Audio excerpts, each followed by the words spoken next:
সর্ষে বাটা দিয়ে সজনে ডাঁটার এরকম ঝাল হলে আমার তো দারুণ লাগে। তোমাদের রেসিপিটা কেমন লাগে দেখে নাও। তার জন্য প্রথমেই আমি কিছু সজনে ডাঁটা আর আলু এরকম লম্বা লম্বা করে কেটে রেখেছি।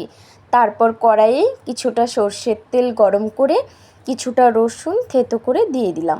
রসুনটা হালকা বাদামি করে ভেজে সজনে ডাঁটা আর আলুটা দিয়ে দিলাম।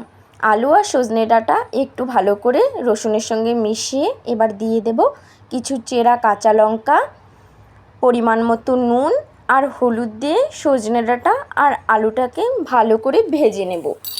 আলু আর সজনে ডাঁটা আমার ভাজা হয়ে গেছে। এবার আমি দিয়ে দিলাম পরিমাণ মতো জল। জল ফুটে এলে সর্ষে আর কাঁচা লঙ্কা আমি আগেই বেটে রেখেছিলাম সেই পেস্টটা দিয়ে দিলাম।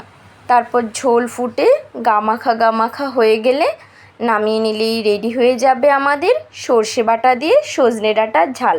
তো রেসিপিটা তোমাদের কাছে কেমন লাগলো অবশ্যই জানিও। টাটা।